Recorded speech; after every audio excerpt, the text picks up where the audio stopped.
Yesus datang ke bumi ini untuk nebus dosa. Itu adalah konsep yang dibangun oleh Kristen setelah Yesus terangkat ke langit melalui Paulus dari makhluk dibisikkan makhluk itu tadi. Yang bisa menebus dosa itu adalah syaratnya bisa menebus dosa itu adalah manusia yang tidak berdosa. Aduh, tidak karena ada semua itu, Bang. manusia di bumi ini sudah berdosa semua.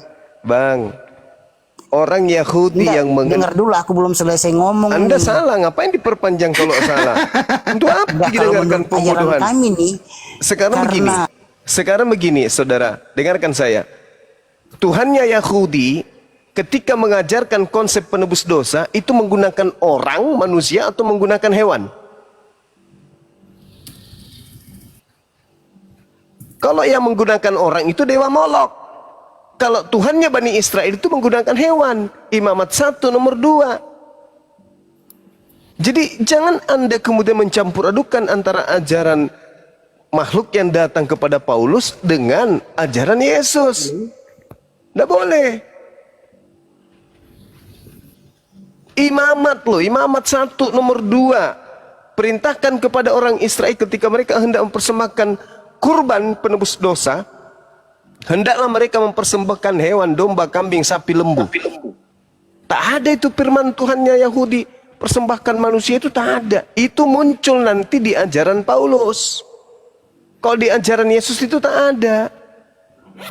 Sementara Anda ini pengikut Paulus. Saking maunya Yesus itu dianggap sebagai kurban, coba bayangkan di dalam 1 Yohanes 1:29. Yesus disebut anak binatang di situ. Apa itu pantas? Pantas enggak itu Yesus disebut sebagai anak binatang? Enggak pantas kan? Kenapa kalian bisa melakukan itu ucapan-ucapan seperti itu ya? Karena bisikan makhluk itu tadi. Masa Yesus disetarakan dengan anak binatang? Kenapa begitu? Karena orang Kristen pun tahu bahwasanya yang digunakan untuk nebus dosa itu adalah hewan. Nah, supaya Yesus ini dianggap kemudian penebus dosa, maka dianggaplah Yesus ini anak binatang. Kan kejam kali, Bang, kalau kayak gitu. Padahal Yesus mengatakan ketika roh kebenaran itu datang, dia akan memuliakan aku. Apakah dengan menganggap Yesus anak binatang itu memuliakan? Waduh, parah ini. Yesus itu manusia suci, Bang. Jangan digelari dengan gelar yang tidak rasional. Kami nggak terima umat Islam.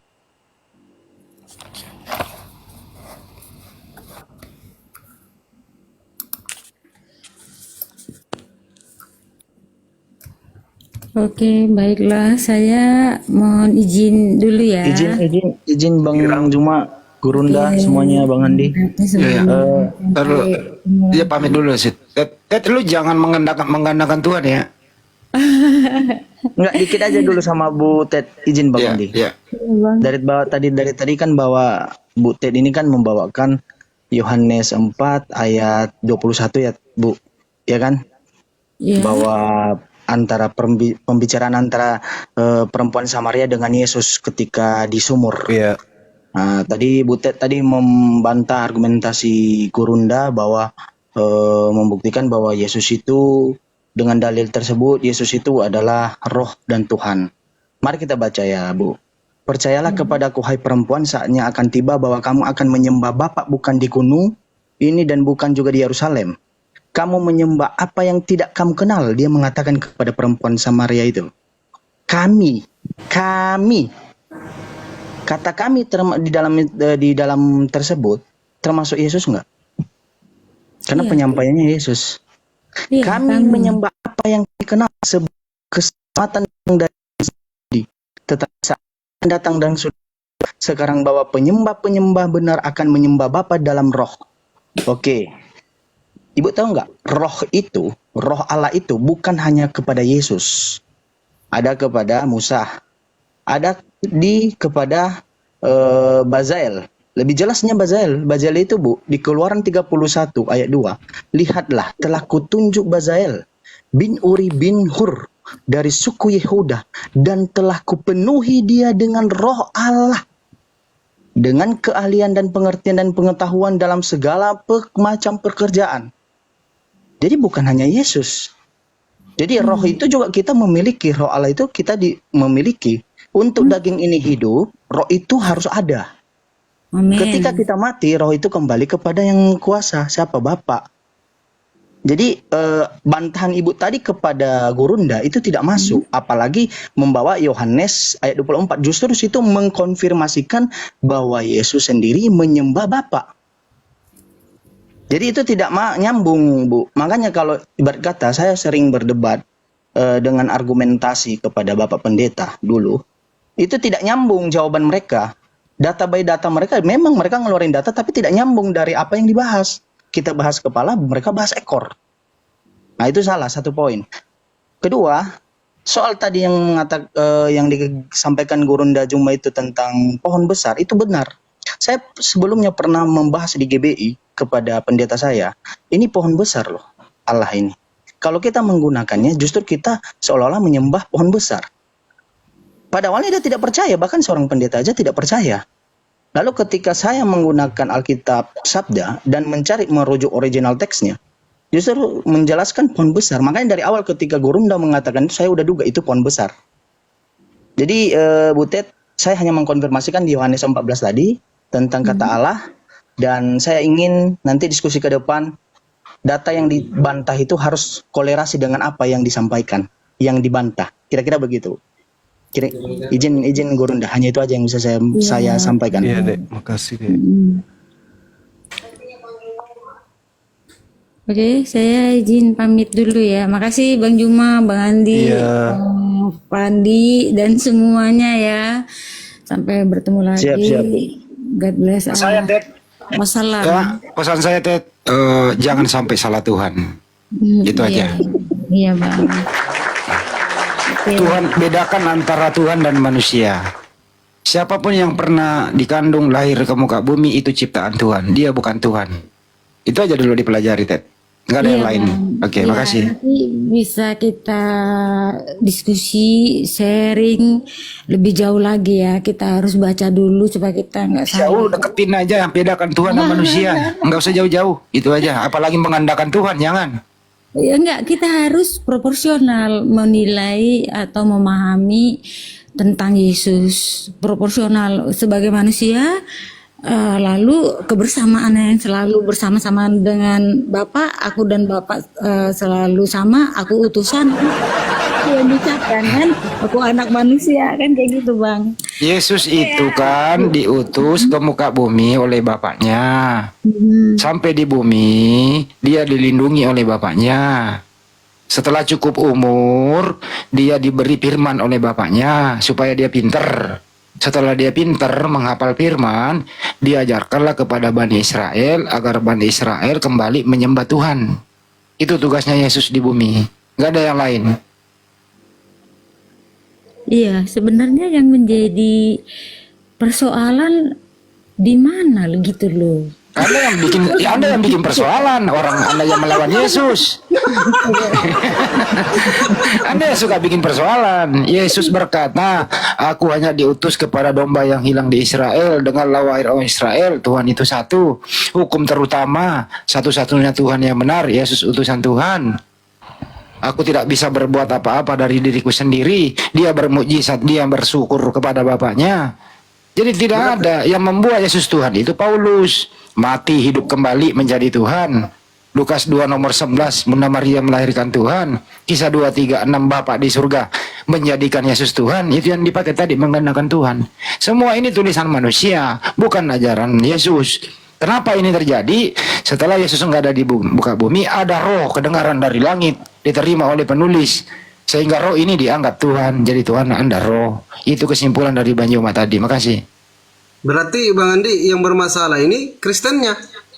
Iya, Yesusnya nggak bermasalah. Bukan, masalahnya hanya di nama saja itu. Aku pikir kalau aku ikut. Enggak, bukan hanya di nama, Bu. Bukan hanya di nama. Tetapi tujuan kepada siapa kita Tadi sembah? tadi undang pergi nggak jadi lagi.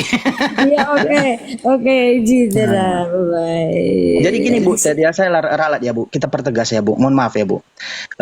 Bukan kami yang harus lebih belajar lagi membaca sepenuhnya, tetapi Ibu Ted. Karena kita bisa melihat dari hasil diskusi malam ini dibantai oleh Gorunda, ayat membantah data yang Ibu Ted bantah dari Bang Zuma itu tidak nyambung dari apa yang dibahas. Kepada siapa ditujukan? Bapak siapa iblis itu? Kepada siapa ditujukan? Kepada Orang-orang yang ingin membunuh orang Yesus. Orang-orang yang ingin membunuh Yesus, termasuk kamu. Oh. Sekarang, Oh. bro, dari awal nggak lu jawab pertanyaan? Saya ulang ya. Siapakah yang berkehendak ingin membunuh Yesus? A. Kehendak Tuhan. B. Kehendak iblis. Jawab. Tadi lo nggak dijawab-jawab. Silakan.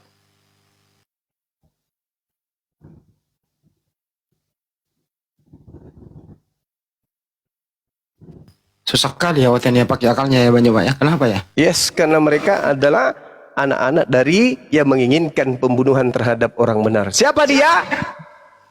Iblis lah yang menjadi bapakmu. Ah, tuh kata Yesus. Tadi Juma, aku dengar kau bilang Galatia 3 ayat 13. Kau ambil ini untuk membenarkan argumenmu. Tapi Iya, kenapa kau untuk menolak menyadarkan Korintus? kamu bahwa yang kau sembah itu adalah makhluk terkutuk. Sekarang kutanya dulu kau. Hey. Apa Hei, Galatia ini, surat Galatia ini kau pakai atau enggak ini? itu suratnya Paulus, bisikan makhluk yang datang kepadanya dengan mengatakan yang mati digantung di atas tiang salib itu adalah orang terkutuk. Betul atau betul? Sekarang kau Betul percaya ayat atau itu? betul? Jawab dulu, betul atau betul? Kau percaya? Betul Sekarang atau betul? Jangan saya, kamu yang harus percaya. Itu bukan kitab saya. Itu semua kitabmu. ayat yang tertulis di Alkitab itu aku percaya. Nah, Aku Oke, percaya. Al-Quran saya juga mengatakan itu. Wa iya dauna illa syaitanam marida. Yang kalian sembah itu adalah setan yang terkutuk. Oh, khusus untuk Galatia ini kau percaya gitu? Loh, kitabmu mengatakan bahwa yang digantung di atas tiang salib itu adalah orang yang terkutuk. Oke, Quran berarti saya juga mengatakan hal demikian. Tunggu dulu, Bahkan Bang. di Gini, Bang. Al-Maidah ayat 33 yang disalib itu adalah orang yang membenci Tuhan pencipta langit dan bumi dan membenci Nabi Isa alaihissalam. Surat Galatia abang percaya, Korintus abang nggak percaya, Wahyu abang nggak percaya gitu. Loh, masalahnya yang menuliskan itu bukan nabi, bukan rasul. Dia mengatakan apa? Dia mengatakan apa? Bahwa yang digantung di atas tiang salib itu adalah orang terkutuk. Al-Quran saya mengatakan yang disalib itu adalah orang yang membenci Nabi Isa dan membenci para rasul dan membenci pencipta langit dan bumi. Jadi surat yang nggak abang percaya, surat Galatia, Loh, kok jadi saya Korintus. percaya? Hei saudara, saya Tapi tidak surat percaya. Paulus. Kitabmu itu saya tidak percaya, Bung. Saya Tapi kenapa percaya abang pakai Quran. jadi, kalau abang nggak percaya, kenapa abang pakai jadi referensi? Karena saya sedang berdiskusi dengan pemegang kitab. Oke? Kitab Anda sendiri yang menampar Anda kiri kanan, bolak-balik atas bawah. Bang, kalau abang nggak percaya nggak boleh abang jadikan Oh, rujukan. tidak bisa, nggak bisa kayak Janganlah, begitu. Bang. Tapi Tidak bisa kayak jadi- begitu. Ketika jadi saya abang milih-milih dengar, ayat mana yang cocok sama aku pakai. dengar saudara. Ketika saya membuktikan sebuah kesesatan, maka nggak boleh alat gitu, untuk Bang. Tanggung jawab lah. sabar Konsisten kita, sabar dulu. Maka bukti untuk membuktikan kesesatan itu adalah materi-materi dari kesesatan itu sendiri. Untuk membuktikan sebuah uang itu adalah palsu, maka yang menjadi materi pembuktian adalah uang palsu itu sendiri. Kok jadi kacau pemikiran Anda? Jangan oleh karena Anda ketampar oleh Bible, justru Anda mengatakan pernyataan seperti dikit itu. aku Itu nggak ketampar. memuakkan bagi orang yang mendengarkan. Paham tidak? Paham tidak? Sekarang Aku Yesus kenal. mengatakan, sabar dulu. Aku kenal Yesus Tuhanku. mengatakan, iblislah yang menjadi bapakmu. Kenapa Yesus mengatakan iblis yang menjadi bapak orang-orang ini? Karena orang ini ingin menyelamatkan Yesus atau orang ini ingin membunuh Yesus? Jawab. Bang, Ayo. menanglah kau bang. Aku bukan cari menang. Bukan Bang. masalah menang atau Aku, Bang, tidaknya. ya. Makasih, Saya Bang di Suma, ujung dadah. nanti, saya di Menang ujung kau, nanti Bang. ingin mengatakan, wahai saudaraku, berterima kasihlah Aku nggak cari kepada menang loh, Bang. iblis yang Kalau abang cari menang- sangat berjasa menghapuskan dosa kalian dengan cara mendoktrin kalian mengimani yang mati terkutuk di salib itu adalah untuk nebus dosa-dosa kalian. Itu yang ingin saya sampaikan kepada saudara. Anda harus berterima kasih kepada iblis. Bur dia. nggak ada yang kick ya, kabur sendiri dia, pusing kepalanya. Maha benar Allah dengan segala firman-Nya, Masya Allah. Adakah kopi? Ada, campur masako ada.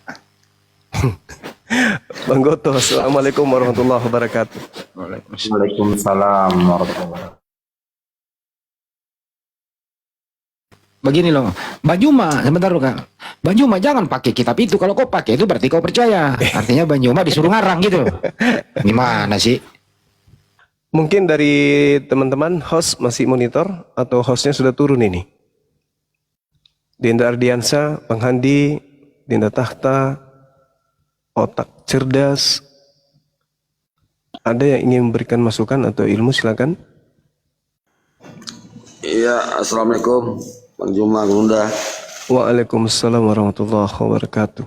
Iya, saya pun dulunya ya terdoktrin ya. Saya mantan Kristen Bang, yang akhirnya ya mengikuti ajaran Yesus. Alhamdulillah, Masya Allah.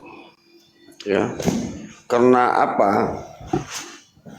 Ya saya lah ya, saya ini kena terdoktrin kena dari keluarga gitu. Jadi setelah dewasa, ya saya kecil SD di Metodis, bahkan saya kuliah di kampus Kristen ternama ya. Saya nggak usah sebutkan namanya. Dan saya setelah dewasa, saya mempelajari Bible. Kenapa dikatakan Tuhan tapi mati disalib gitu. Karena seharusnya kalau Tuhan itu dikatakan untuk menebus dosa atau karena iba atau kasihan ya dengan umatnya, katanya sesuai dengan Yohanes 3:16, seharusnya tinggal simsalabim aja, Gunda gitu kan, logikanya gitu. Benar Logika sekali. gitu. Ngapain mesti Tuhan pula yang menggantung dirinya dikatakan menebus? Faktanya juga di Bible kita baca, Yesus itu dari awal sudah diintip, gitu kan. Tipu muslihat untuk menangkap Yesus, gitu. Ada ayatnya itu kan. Kira-kira kurang lebih begitu. Terus selanjutnya akhirnya dikatakan ditangkap gitu. Jadi bukan kemudian dikatakan untuk menebus dosa. Itu juga memang dia mau rencana dibunuh dari awal. Dan akhirnya dibunuh cita situ di Bible.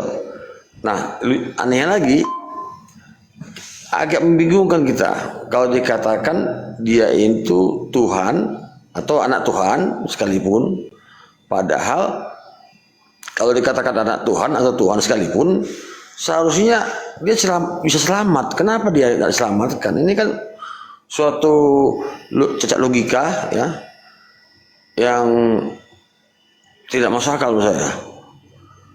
Sehingga banyak kali sekelumit ya, Gunda, tentang cerita ini di Bible tentang dikatakan Tuhan seorang Yesus ini, tapi Tuhannya akhirnya jelas tidak maha kuasa kalau dikatakan Tuhan.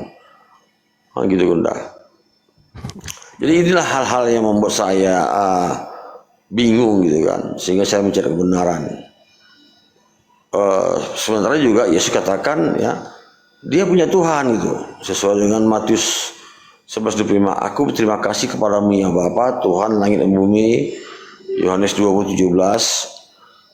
Aku akan pergi kepada Bapakku, Bapakmu, Allahku, Allahmu. Banyak lagi hal-hal ini ya.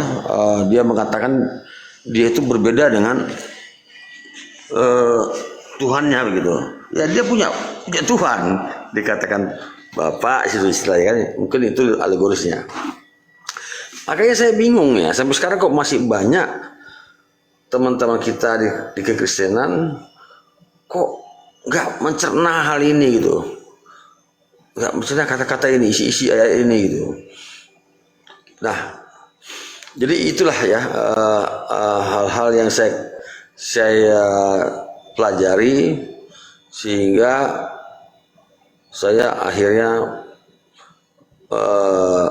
tidak percaya dengan doktrin selama ini, karena artinya doktrin saya terima selama ini menabrak isi Bible itu sendiri. Makanya saya selalu diskusi, saya katakan demikian.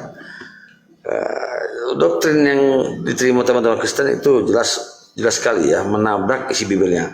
Satu hal lagi juga, dikatakan di Bibel Tuhan, kata Tuhan di Perjanjian Lama Keluaran 33:20, manusia jangan coba-coba ingin melihat aku, kata Tuhan itu kan, ketika Musa ingin kali melihat wajah Tuhan di Gunung Sinai itu.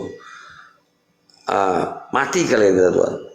Juga dipertegas lagi oleh Yesus di Yohanes 5:37, suara Bapa pun tidak kamu dengar, tidak bisa kamu dengar, ya.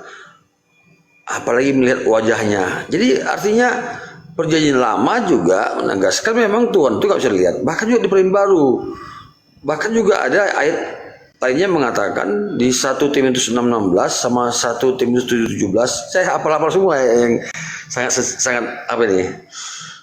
Tuhan itu esa kekal, nggak nampak, nggak mati gitu. Nah, sementara seorang Yesus yang dikatakan Tuhan, yang dituhankan, itu mati. Itu dia nampak. Jadi ini juga hal-hal yang melawan isi Bibel, doktrin itu. Jadi itulah Gurunda. Ya, semoga teman-teman Kristenku ya, saya juga mantan Kristen, saya Protestan dulunya, AKBP ya. Saya orang Batak ya, Andi Silitonga ya. Akhirnya saya tidak percaya semua ini. Jadi apalagi saat ini sekarang ini makin saya pelajari, ikut diskusi-diskusi di Gurunda, ternyata literasi yang saya temukan cukup banyak sekali. Tapi mungkin gak itu saya sebutkan di sini. Belum lagi katanya sejarah Biblos itu adalah sejarah kota-kota dewa, bahkan ada cerita dari kekristenan sendiri. Ya, ternyata konsep ketuhanan Yesus ini ya terkesan, saya buat terkesan lah Gunda ya, diadopsi, artinya dari ajaran Dewa Mitra. Nah, ini datang dari kekristenan sendiri ya, artinya ada juga kekristenan yang jujur membuka cerita ini. Waduh, ini luar biasa ya. Jadi itulah Gunda dari saya, sekilas saja. Semoga teman-teman Kristenku ya banyak yang sadar ya, karena ternyata doktrin yang seperti saya terima selama ini kontradiksi dengan isi Bibel itu sendiri sebenarnya. Itu ya Gunda sementara. Terima kasih. Oke, mungkin saya tambah sedikit dulu ya, saya menjawab Iya, beberapa. silakan, Masya Allah. Begini, ada beberapa yang bertanya kepada saya, Bang, referensi apa lagi yang kita bisa lihat, kita bisa ambil ya, untuk membuktikan bahwa Yesus itu Tuhan. Jadi saya bilang begini, coba Anda beli buku karangan Prof. Elizabeth Clara Prophet ya, judulnya itu The Lost Years ya, Evidence Documentary of Jesus. Jadi buku ini penerusan buku dari karangan Nicholas Notovic, Unknown Life of Jesus, di mana buku ini bercerita tentang tahun-tahun kehilangan Yesus ya dalam Bible. Nah, silakan ya teman-teman Kristen yang nonton. Jadi saya ulang, bukunya The Lost Years ya, Evidence Documentary of Jesus, karya Elizabeth Clara Prophet. Jadi tolong dibeli ya. Ada terjemahan bahasa Indonesia. Jadi di sini membuktikan dengan jelas bahwa sosok Yesus itu jauh sekali dikatakan bisa menjadi Tuhan. Kenapa? Karena Yesus itu pernah berguru sama Dalai Lama, pendeta-pendeta Buddha.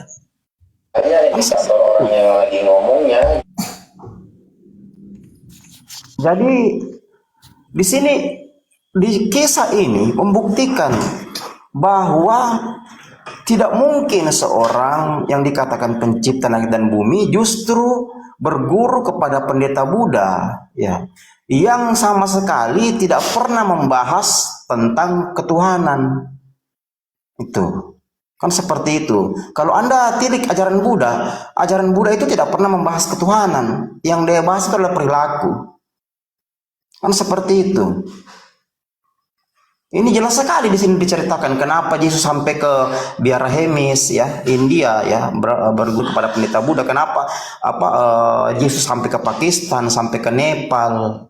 Bahkan pernah dikatakan beliau itu sempat berguru kitab Weda ya di Pakistan, lalu melanggar aturan Brahmana di sana ya, pendeta Brahmana. Karena menurut pendeta Brahma itu kitab Weda tidak bisa sembarang dibacakan kepada kaum Waisak itu ya, kepada kasta ya, kasta Sudra dan Waisak, tidak boleh ya, tidak boleh sembarang ya. Nah, nanti pada waktu acara-acara ritual keagamaan Hindu itu akhirnya mereka berseberangan, lalu Yesus lari ke Nepal. Jadi di sini cerita-cerita ini menegaskan bahwa memang Yesus terlalu jauh kalau dikatakan Tuhan pencipta langit dan bumi. Bahkan ketika beliau berangkat ke Biara Hemis ya, Biara Hemis itu di India ya, silakan ya. Sekarang di sana jadi wisata ya, jadi objek wisata bagi para teolog. Dalam Al-Quran Muhammad menyembah Yesus, Bang, menyiarkan Yesus. Nah, saya kan sudah bilang sama Anda, saya debat di rumah ini dengan pendeta siapa tuh, Bang Arif Joseph ya. Saya katakan begini, satu-satunya sabar. Di dalam Quran dikatakan Muhammad menyiarkan Islam itu menyiarkan Isa. Tunggu, sabar, saya jelaskan Bang. Oke, saya jelaskan mute dulu. Kenapa? Ya, saya katakan begini sama Pak Joseph ya. Satu-satunya kitab yang pernah tertulis di dunia ya, atau kitab suci di dunia itu yang memuliakan Isa itu adalah Al-Quran. Kenapa seperti itu? Kenapa saya katakan seperti itu? Tentu ada dasarnya. Kan seperti itu Bang ya. Muhammad menuhankan Isa. Sabar, Muhammad tidak pernah menuhankan Isa. Sabar ya. Ada datanya. Ada datanya. Tunggu nanti sebentar saya kasih Anda ayatnya dalam 758 Al-Furqan 6 dan 7. Al-Nahl 124. Saya jelaskan ya. Jadi satu-satunya agama ya yang sangat memuliakan Isa itu adalah Islam, dengan mengatakan semua doanya itu terjawab. Ya, semua doa Isa terjawab. Kristen itu sangat merendahkan Isa dengan mengatakan doanya ada yang tidak dijawab. Padahal Isa sendiri berkata, jika engkau meminta dalam namaku, maka Bapakku akan mengabulkannya. Kan seperti itu. Apalagi kalau Isa sendiri yang berdoa ya. Di Ibrani 5 ayat 7 sudah jelas bahwa Bapa Allah yang Tuhan yang Yesus sembah itu menyelamatkannya dari kematian. Ini selaras sejalan dengan Al-Quran, di mana Al-Quran berkata bahwa Isa itu orang yang paling diberkahi dimanapun dia berada. Ya, Maryam 30:31 ya. Islam sangat meyakini ya bahwa Isa itu adalah sosok yang paling dikasihi oleh Allah. Sementara Kristen justru merendahkan Isa serendah mungkin. Bahkan sama dengan binatang, dengan menggeser makna anak manusia menjadi anak domba, dengan mengatakan Yesus terkutuk, dengan mengatakan bahwa Yesus doanya tidak dijawab, dengan meyakini Yesus Isa tergantung di kayu salib. Dengan demikian Kristen menjawab bahwa doa Yesus tidak terjawab dalam Matius 26 ayat yang ke-39. Benar Bang, Galatia 3 itu dibaca dengan benar. Kenapa dia mati? Sabar Bang, saya jelaskan. Anda bilang penjelasanmu itu melenceng Bang. Melenceng. Sabar. Bagaimana? Sabar, saya belum selesai Abang bantah. Sabar ya. Melenceng. Sabar. Ya udah habis ini. Mute dulu ya. Anda bilang Muhammad mengakui Yesus Tuhan, sementara dalam surat Al-Maidah ya, ayat yang ke-72 jelas sekali di situ ya. Silakan dibuka ya. Ayat 72 itu yang menyatakan. Sabar. Menyatakan itu bukan orang kafir, yang menolak, yang mengingkari itu. PWG obatnya udah habis DG. Ya, di situ dikatakan ya. Di situ dikatakan. Telah kafir. PWG obatnya udah habis. Kami ini mantan Kristen PWG. PWG kami ini orang yang membawa hal yang sama. Minut dulu Bang. Artinya kalau bahasa Quran artinya langsung ya. Ya langsung. Sungguh ya, telah kafirlah orang-orang yang berkata sesungguhnya Allah itu adalah Al-Masih putra Maryam. Barang siapa yang mempersekutukan ya segala sesuatu itu dengan Allah, maka Allah akan mengharamkan surga baginya dan tempatnya adalah neraka. Dan tiada orang pun penolong bagi orang-orang salim. Jadi Yahudi. Di Al-Maidah ini sabar dulu Bang, saya belum selesai bicara. Mute dulu host. dalam Al-Maidah 72 ini, di sini ada dua esensi. Yang pertama kafir, yang kedua solim, ya. Yang ada itu ada dua. Jadi Yang kafir itu yang mengingkari, yang sabar dulu Bang, saya belum selesai bicara. Dipotong-potong. Al-Quran menegaskan ya bahwa jika Bang, saya mute dulu, parah nih, nggak bisa orang turunkan itu obatnya, maaf bro, udah habis obatnya itu, nanti kita bikin lagi. Jadi di situ Allah berkata bahwa jika kita meyakini Allah, Yesus Isa Al-Masih itu Allah, kita bukan hanya kafir tapi salim. Jelas sekali itu. Bukan hanya kafir tapi zolim. Bahkan kita dihadiahkan neraka, kita diharamkan surga.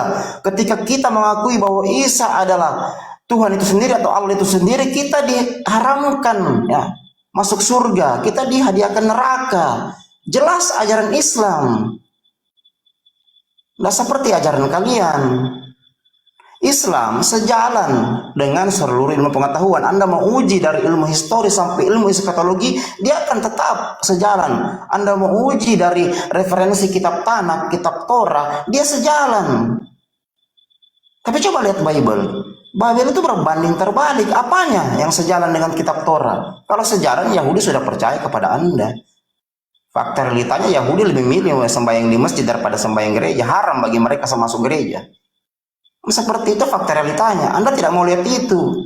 Anda memaksakan keyakinan Anda dari doktrin dan dogma, sementara Anda tidak mau belajar sejarah. Itu yang membuat saya Anda punya apa? Anda punya keyakinan itu, Anda tidak pernah tes dengan baik, Anda tidak pernah menguji dengan baik. Itu. Anda hanya berpadanan pada doktrin dan dogma dari gereja. Kan seperti itu. Menurut saya reasoning Anda buruk, pendaran Anda buruk sama sekali. Itu. Kita kaji saja secara epistemologi, Anda sudah bisa membantah, apalagi kalau lari ke aksiologi, ancur-ancur Anda. Kalau Anda mau kaji secara aksiologi ya, teman-teman Kristen ya, Anda beli bukunya Hughes von Weil, peraih Nobel tahun 1999. Silakan Anda beli itu. Ya, ada 30 buku karangan beliau ya yang mengatakan bahwa Bible banyak sekali ayat palsu dalam Bible. Ya. Apalagi kalau abang baca kisah Robert Feng ya dengan 74 profesor perjanjian baru ya. Hanya sisa 18% yang mereka katakan itu. Tapi beli dulu bukunya Bang, beli dulu ya. Ya, silakan abang cari ya. Judulnya itu History Bible The New Testament ya, karya Hughes von Weil. 30 bukunya itu rata-rata bercerita bahwa Bible itu karangan manusia. Silakan dibeli Bang. Ya, jangan abang asumsi-asumsi biar buku-buku karangan profesor Anda sendiri Anda tidak pernah beli. Anda beli bukunya Peter Wiener, Anda beli bukunya Robert Lamb, Anda beli bukunya Hedrick Quid, Anda beli bukunya Frank Barbara Tering. Anda baca semua itu. Jangan doktrin dan dogma saja yang turun kepada Anda ikuti. Anak SD pun bisa kalau cuma doktrin dogma, tapi tidak pakai akal sehat ya. Islam mengajar ya. Islam mengajar beriman berakal dulu. Jadi berakal dulu baru beriman. Anda sebaliknya, beriman dulu baru berakal. Kan seperti itu. Makanya kalian sudah kehilangan akal sehat. Ya, sampai kalian berkata bahwa Muhammad menuhankan Yesus. Dari mana cerita Muhammad menuhankan Yesus? Tidak ada. Saya baca Al-Quran, walaupun saya tidak hafal semua, saya baca, tidak ada. Seperti itu. Isa hanya dikatakan jalan lurus ya. Betul Isa jalan lurus. Pertanyaannya siapa yang ikut Isa? Anda atau kami Islam? Ternyata kita uji secara epistemologi yang mengikuti Isa itu Islam, bukan kalian. Dari sekian banyak perintah Isa, hanya satu yang kalian jalankan, baptisan itu pun baptisan juga diprotes bahwa itu ayat palsu yang masuk ke dalam Bible. Matius 28, 19, 20 itu. Karena endingnya cuma sampai ayat 15. Kalau betul itu berarti tidak ada perintah Isa yang kalian jalankan. Itu. Oke, sampai di sini dulu. Mungkin lanjut dulu. Guru Dasoma, silakan. Itu. Silakan. Iya, silakan guru-guru yang lain.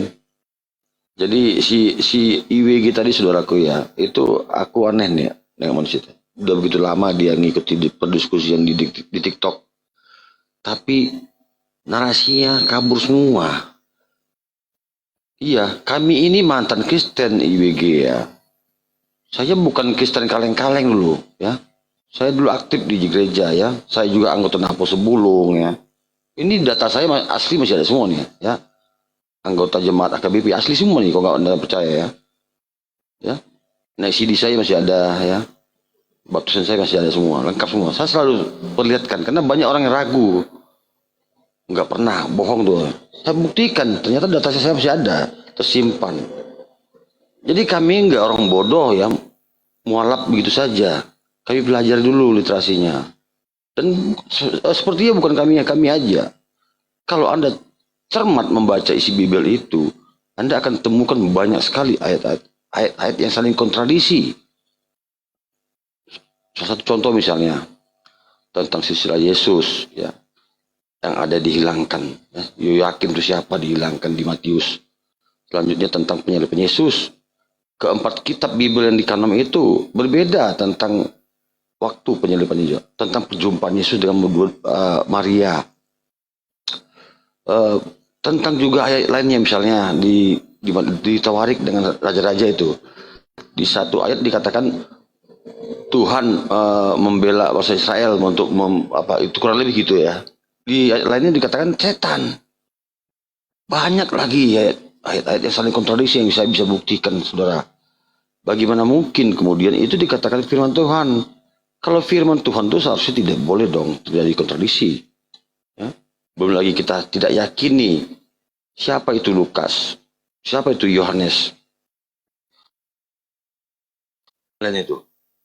Kenapa kitab-kitab Injil-Injil lain yang dikatakan itu adalah murid Yesus seperti Yakobus, Injil Yakobus ternyata ada, Injil Yudas juga ada, Injil Filipus, ya, Injil Barnabas. Saya punya Injil Barnabas ini. Di sini jelas dikatakan Yudas yang disalib di Injil Barnabas ini.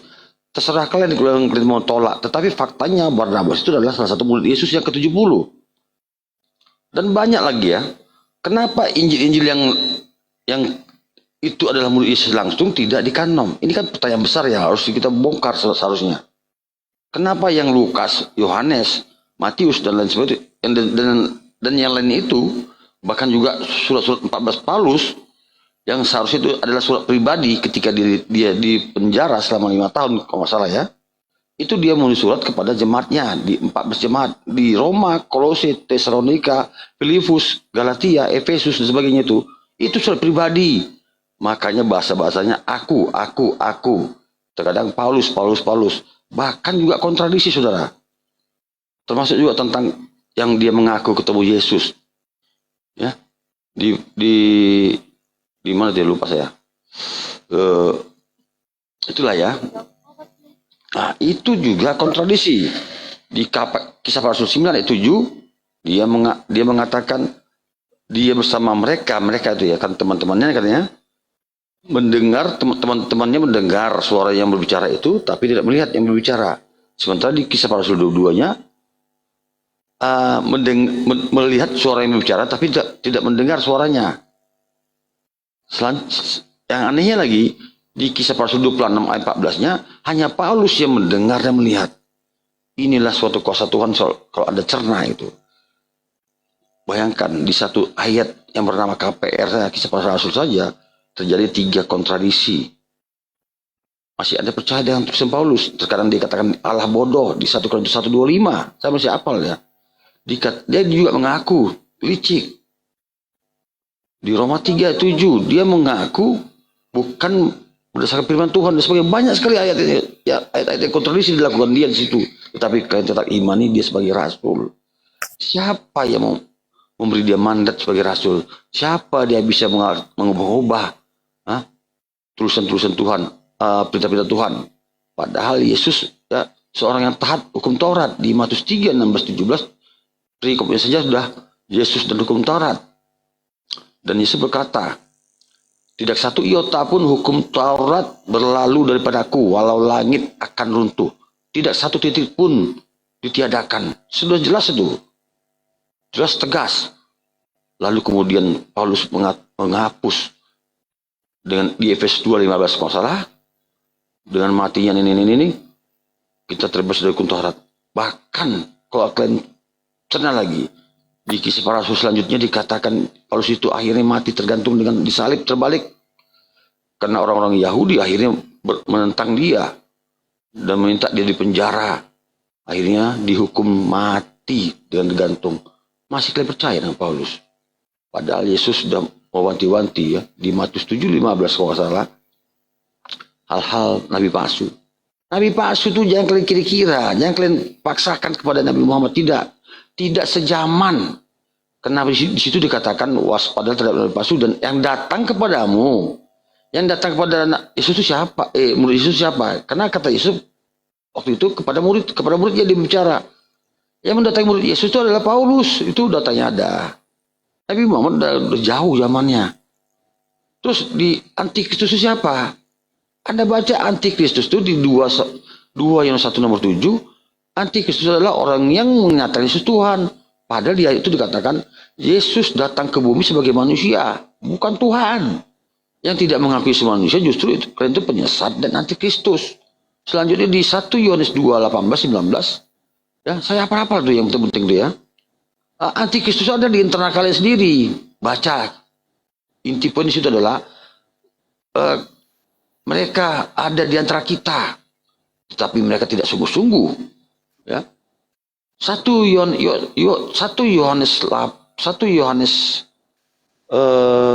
ya tadi apa ya? 1 Yohanes 2:18-19. Tetapi mereka tidak sungguh-sungguh ya terhadap kita katanya. Itu internal kalian Antikristus itu. Jangan kalian paksakan di luar kalian, di internal kalian.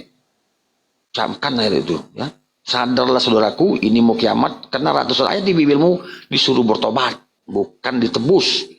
Ngadi-ngadi klaim berdosa, klaim berbuat dosa. Hah? Tuhan yang jadi korban, yang ditumbalkan, disalib, kan aneh itu namanya itu. Aneh saudaraku ya. Karena ratusan ayat disuruh tobat. Matius 3:2, bertobatlah, kerajaan Allah sudah dekat. Kisah Para Rasul 3:19, sadarlah dan bertobatlah agar dosa-dosamu diampuni. Selanjutnya yang saya baca lagi yang penting itu ya, Yul 2:12, sadarlah ya, berpalinglah padaku dengan menangis dan mengeduh dan berpuasa. Bayangkanlah, Bibelmu banyak kali ayat disuruh puasa, tapi kalian tidak laksanakan. Nah, ternyata saya buka data, Yesus sendiri seorang yang menjalankan kehidupan seperti seorang Muslim, ya. Dia berpuasa, dia bersunat, selanjutnya dia berpuasa, bersunat, masuk rumah ibadah buka atas kaki, membasuh muka, wajah dan sebagainya. Bahkan dia rukuk sujud sampai muka ke tanah. Itu di Matius 26 ayat 39 ya. Sujud, rukuk dan sampai kepala ke tanah. Dan juga ada saya baca di Perjanjian Baru juga ada demikian hal. Banyak kali tentang keislaman. Makanya luar biasa nih saya pikir. Setelah kami pelajari isi Bibel ini ternyata banyak kali yang bersamaan ya tentang konsep-konsep tauhid ya. Konsep ketuhanan itu ya dengan ajaran-ajaran Yesus. Misalnya Yesus katakan Tuhan itu Esa, Yohanes 17:3. Tetapi kan bilang dikata Esa itu kesatuan. Aneh. Setelah saya buka di Siparia, ternyata di sampelnya Ulangan 6:4, Shema Israel Adonai Elohino, kurang lebih ya. Adonai Ehad. Ehad di situ ternyata alone, saya baca di terjemahan bahasa Inggrisnya. Nggak mungkin kemudian Allah itu menjadi kesatuan. Allah itu sendiri udah sendiri, tunggal, kawan-kawan. Lalu kemudian anehnya teman-teman Kristen mengaku Tuhannya sama dengan Yahudi, tetapi sampel kasus Ulangan 6:4 itu berbeda jelas, karena di situ jelas dikatakan nama Tuhannya Yehuwa. Ya, ada data sama saya. Tapi kalau yang udah punya data silakan buka, Anda bandingkan kemudian di terjemah LAI-nya. Dikatakan jadi Allah. Makanya wajar teman-teman Muslim itu komplain karena ternyata kata-kata Allah itu tidak ada di Perjanjian Lama maupun di Perjanjian Baru. Bahkan literasi saya dapat juga di Yohanes 1:1 pada mula dari firman itu bersama Allah dan firman itu Allah. Saya komparasi dengan Yohanes Kisah Para Rasul 14:11. Paulus juga dikatakan situ dewa-dewa. Ternyata dua dewa-dewa ini strong numbernya 2316 kalau salah. Sementara Yohanes 1:1 ya strong numbernya 2316. Ternyata dewa-dewa ini sama dengan Yohanes 1. Berarti Allah itu adalah Theos. Dewa atau Tuhan. Jadi jelas ya. Tidak ada kata-kata Allah sesungguhnya. Tapi kenapa kemudian LAI memunculkan nama-nama Allah, kata-kata Allah itu. Makanya kemudian saya tahu Kristen di dunia mengatakan Kristen Indonesia dan Malaysia itu adalah bidat katanya. Karena ada kata-kata Allah ya mas itu. Jadi gitu kan kawan. Semoga kawan-kawan Kristenku yang masih belum sadar terhadap doktrinnya kiranya Anda Kristus terhadap Bible Anda. Sekarang sudah zaman canggih ya. Semoga banyak sadar ya. Buka saja Google, cari sejarah Kristen, sejarah Yesus, sejarah yang lainnya. Anda akan temukan banyak kali ya ketimpangan-ketimpangan dari doktrin-doktrin yang Anda terima selama ini. Terima kasih. Terima kasih Bung Nuda. Lanjut.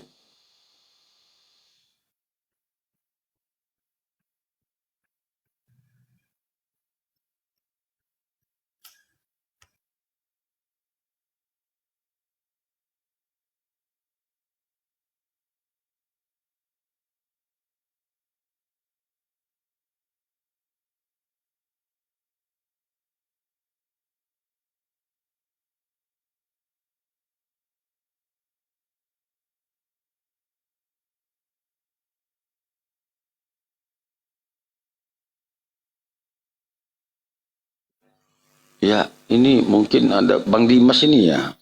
Malam Bang Dimas. Bang Dimas. Ya, mungkin masih ada teman-teman Kristen yang mau naik. Bang Dimas nggak nyahut ya.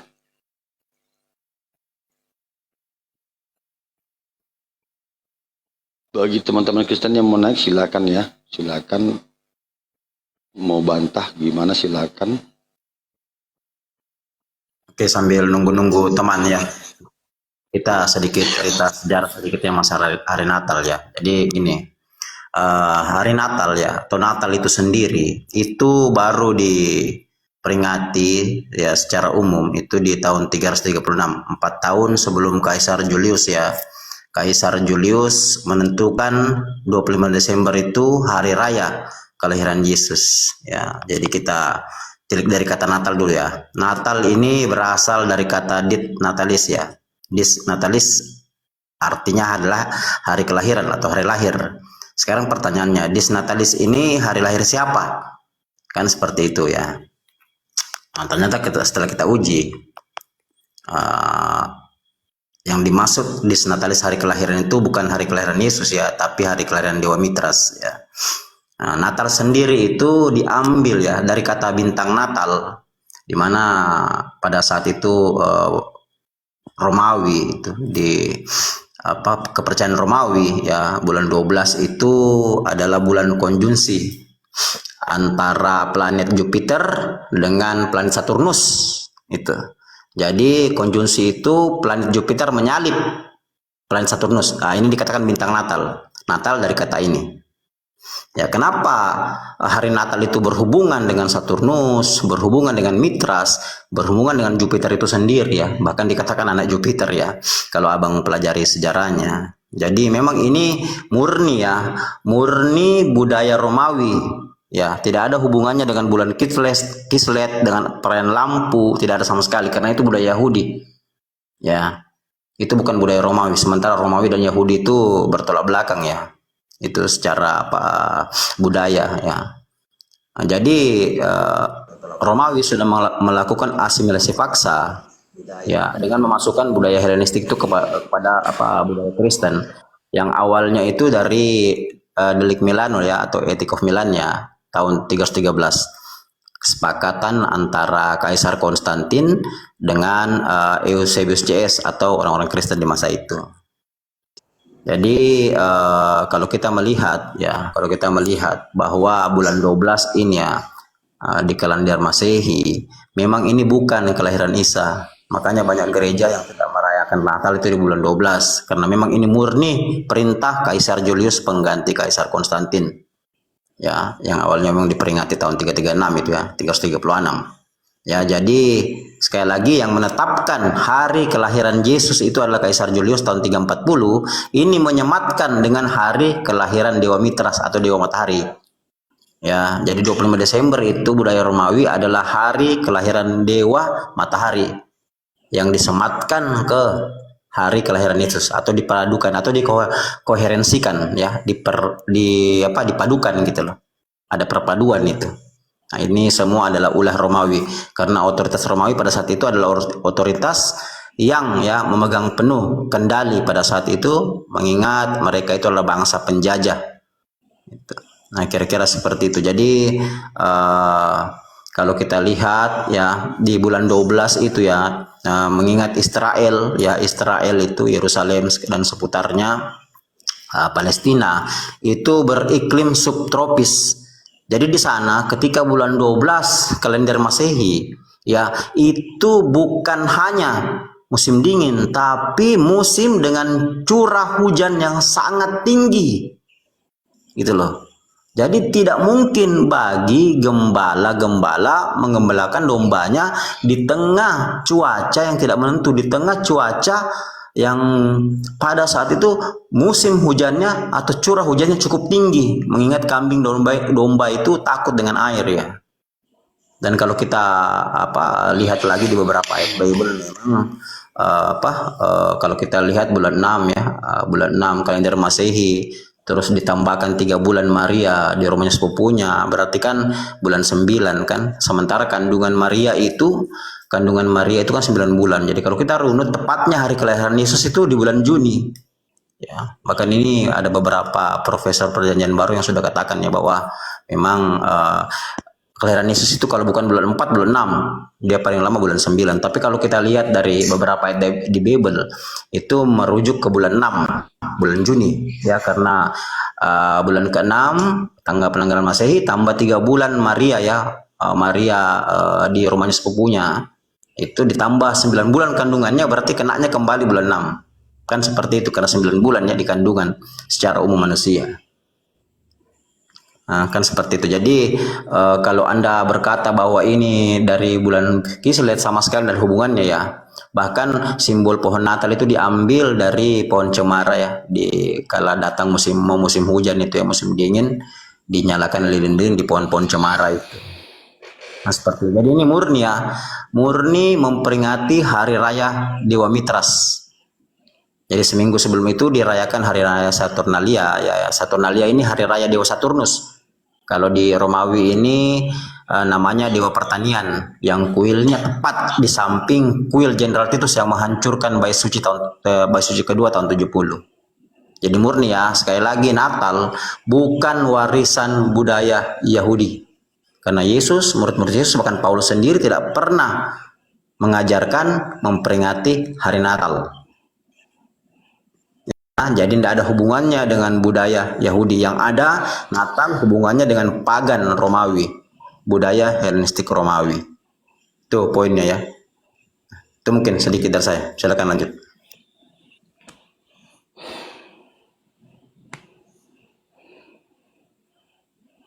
Halo, Assalamualaikum saudaraku semua. Waalaikumsalam warahmatullahi wabarakatuh. Selamat pagi. Ada mau sampaikan Bang? Bagus. Ya, bagus sekali semua narasi yang disampaikan menambah ilmu kita. Saya mau cerita sedikit juga. Kebetulan saya kan pernah dulu di Yerusalem. Ya, itu foto profil saya itu pas di depan tembok ratapan itu kan. Memang di bulan 12 juga saya juga di sana itu nggak ada itu yang macam salju itu. Inilah yang membuat bingung kita, lambang-lambang kelahiran Yesus ini. Nggak ada. Saya hampir 1 tahun di sana. Kemudian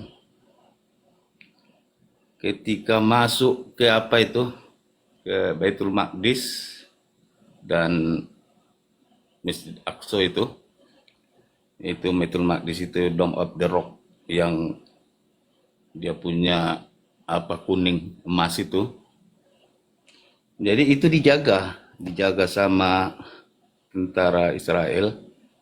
Kalau tidak orang Islam tidak boleh masuk sana, orang Kristen tak boleh. Dan setiap waktu sholat di sekitar Yerusalem itu azan itu berkumandang.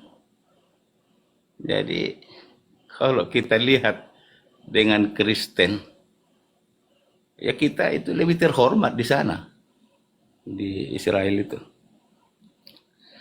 Nah satu lagi yang saya banyak belajar daripada Imran Hussein. Kalau bapak-bapak pernah membaca dia seorang ulama yang dari Amerika, dia itu selalu menerangkan masalah Al-Masih Dajjal ini. Al-Masih Dajjal ini kan artinya Isa palsu.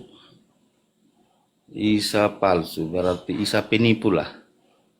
Jadi kalau dia cerita akhirul zaman itu sebenarnya Isa palsu itu sudah bekerja.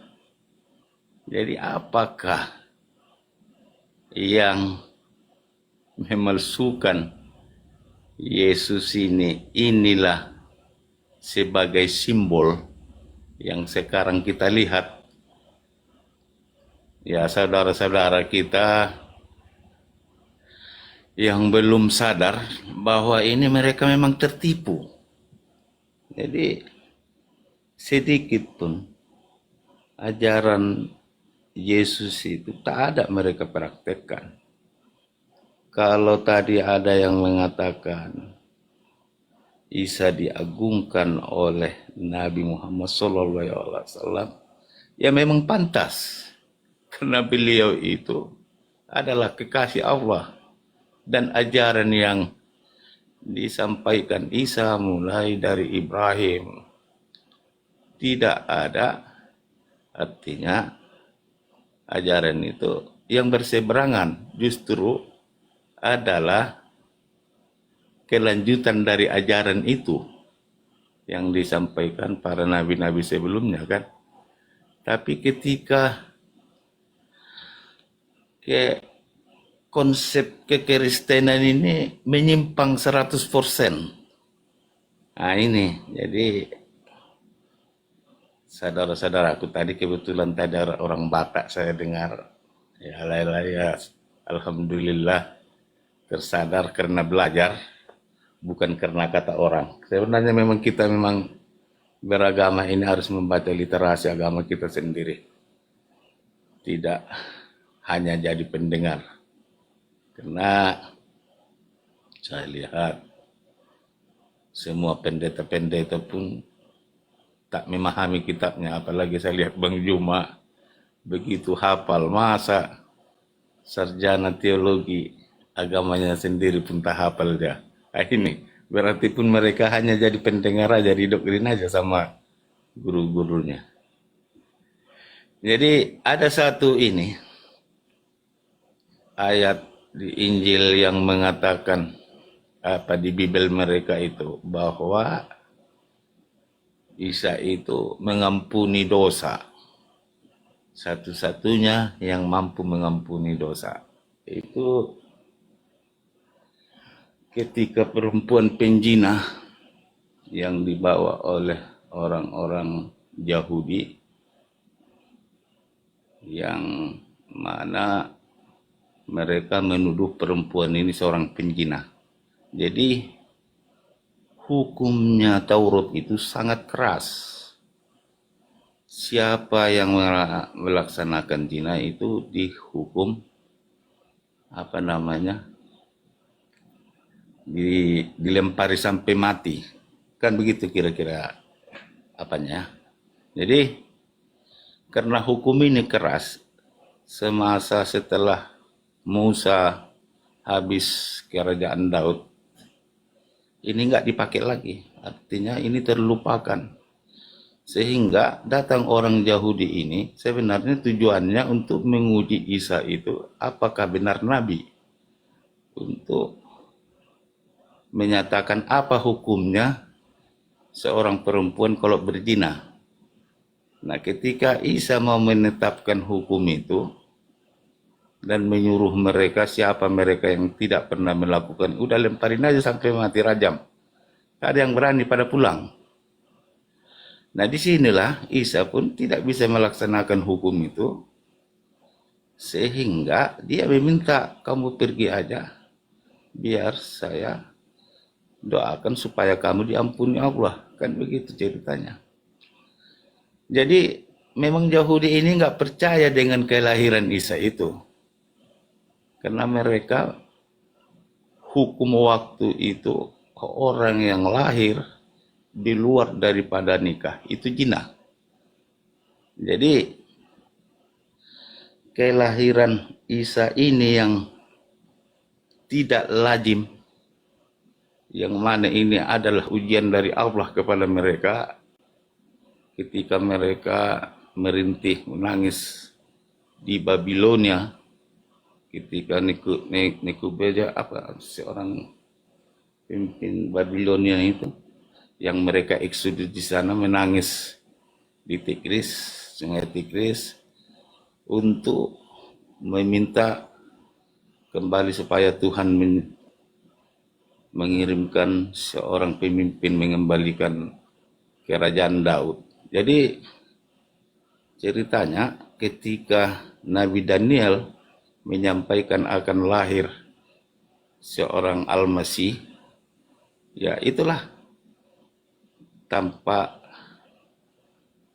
sepengetahuan mereka sejarah berjalan, Babilonia dihancurkan oleh Rom sehingga mereka kembali ke Yerusalem. Nah, disinilah yang diuji Tuhan, yang mana lahir seorang anak tanpa ayah, yang semua orang para suku-suku itu sesuai nubuat itu menginginkan dari mereka, sehingga ketika lahir dengan nama yang sudah dibuatkan dan lahir melalui seorang perempuan yang tidak mempunyai laki-laki, itulah dasar mereka tak percaya dan mengaku nabi utusan, sehingga mereka membunuh. Nah, ini salah satu penyebabnya yang sampai mereka hari ini belum meyakini bahwa Isa itu belum lahir.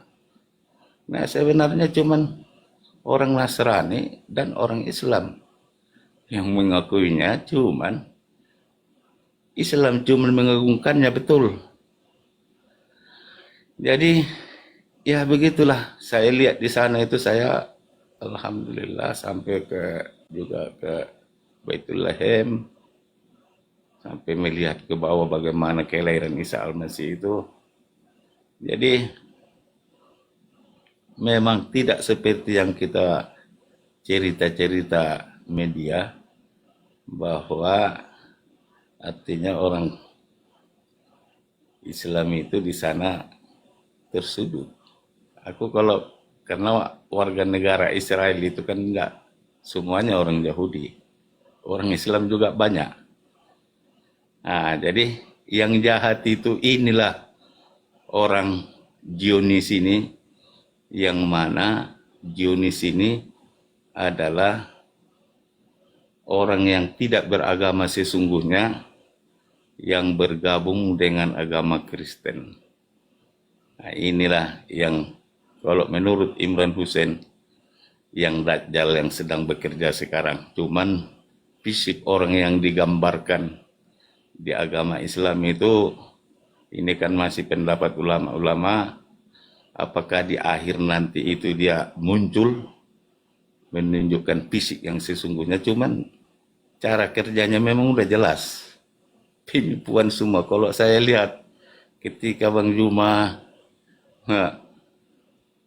berdialog dengan mereka, semua harus menipu dirinya sendiri. Padahal jelas kita tahu bahwa apa yang sudah tersurat, satu pun tak ada yang mereka ikuti apa yang diajarkan Yesus. Justru yang diajarkan orang lain yang tidak ada hubungannya dengan Yesus, itu yang diikuti.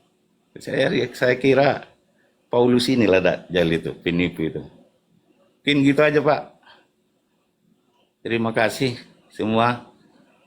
Ya kepada Bang Juma, udah tidur kali ya. Ya Pak, gitu aja Pak. Assalamualaikum warahmatullahi wabarakatuh. Waalaikumsalam warahmatullahi wabarakatuh. Makasih ya Bang Dah, paparannya rasanya luar biasa menurut saya.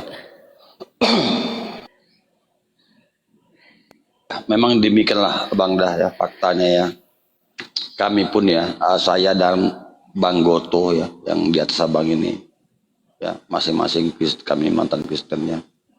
Dan memang ya kita bisa lihat saat ini di Indonesia ya, akhirnya banyak yang sadar ya, kalau dia cermat ya. Kalau saya bilang cerdas nanti terlalu berlebihan ya. Kalau dia punya pikiran yang menurut saya yang normal lah ya, yang normal. Coba dia pelajari itu. Selama perdiskusian terjadi ini, takkan bisa mereka bisa melawan dalil-dalil yang dibawakan pihak Islam. Ya, apalagi paparan-paparan dari para gurunda-gurunda kita ini ya. Jangankan sama gurunda-gurunda kita, sama-sama teman-teman Muslim yang biasa-biasa saja, nggak pernah menang mereka. Konon lagi mau melawan gurunda-gurunda kita ini, yang udah pakar-pakar ini. Ya kami salut ya. Kami justru ikut ya. Bagaimana banyak yang sadar ya, bisa mengikuti jejak kami yang mantan Kristen ini. Karena ini dunia sudah tua, saudaraku. Ya, ini sekedar imbauan saja. Kalau kalian jangan asal menonton. Camkan itu dari diskusi-diskusi yang ada ini. Kenapa nggak pernah menang diskusi? Ya. Bahkan itu juga diakui pendeta mereka. Nggak pernah menang. Bagaimana mau menang? Ya. Dalil-dalil yang kalian bawakan justru dalil-dalil yang menabrak isi Bible Anda sendiri. Doktrin Anda itu, dogma Anda itu justru bertabrakan dengan Bible Anda. Sementara ya Muslim membawakan dalil-dalil yang kuat sekali. Jadi itulah ya, bagaimana mereka seharusnya sadar ya, kenapa tidak pernah menang melawan Muslim dalam setiap diskusi. Karena itu tadi ya, kayak benang kusut. Tadi udah dipaparkan ya dalam diskusi ini. Ya, kapan menang? Iya. Saya kasihan. Jadi harus sadar mereka. Memang hidayah ini. Jadi ya barangkali dengan terus ya Bang Duma, gurunda-gurunda semua memberikan edukasi. Mudah-mudahan Tuhan memberikan hidayah kepada mereka. Memang ini tidak lepas daripada hidayah Allah itu. Ya dipilihnya nanti semua. Jadi sangat kasihan kita apa yang mereka bawa. Memang hidup ini perjuangan. Tak ada enak. Artinya dengan cara ajaran itu kok simpel. Cuman mengaku aja. Bukankah kita ini lahir ke bumi ini memang sudah rencana Tuhan. Kalaupun kita itu kakek kita dulu di surga, itu sebagai asbab aja. Karena Allah itu memang sudah merencanakan kita mau hidup di bumi ini. Kalau kita berhasil, bahwa kita mendapat hadiah hidup keabadian. Kan itu aja. Nah, sementara ajaran yang mereka dalami, ya kurasa hati itu tak akan berbohong. Karena fitrah diri itu kita semua sama dari Tuhan. Ya jelas di Al-Quran itu. Dia yang menghembuskan ruh itu kepada setiap manusia. Sama. Jadi sebenarnya ini membuka hati aja. Menerima. Tapi ya itu setan itu. Karena janji dia kepada Tuhan. bahwa dia akan membisikkan kepada hati itu. Itu persoalannya, Reko. Ya, itu persoalannya. Berjanji deh ke Tuhan, beri aku satu pekerjaan, berikan aku untuk menyesatkan hambamu. Silakan, kata Tuhan, kecuali orang yang ikhlas. Inilah sekarang ini bagaimana kita berbuat ikhlas ini, definisi ikhlas yang sesungguhnya. Ya, sebenarnya definisi Bang. ikhlas itu Ya, izin Bang. Ini di bawah ada yang kepanasan. Nama akunnya Namus. Anda silakan naik ya. Tapi satu dulu nih, Bang Andri siapa? Kamu naik ke atas. Kamu diskusi sama kami dulu sama Bang Goto, mantan Kristen ya. Bang Andri. Iya, biar saya Kita turun, kosong. nggak apa-apa. Oh iya Bang. Saya turun. Kau buktikan Namus Gua Hira. Kau naik ke atas. Kau buktikan kau sanggup melawan kami.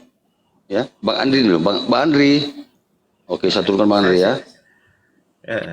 Turunkan aja. Artinya kita ini agama ini harus kita terangkan dengan lemah lembut. Artinya nggak usah kita harus ngotot-ngotot. Ternyata dia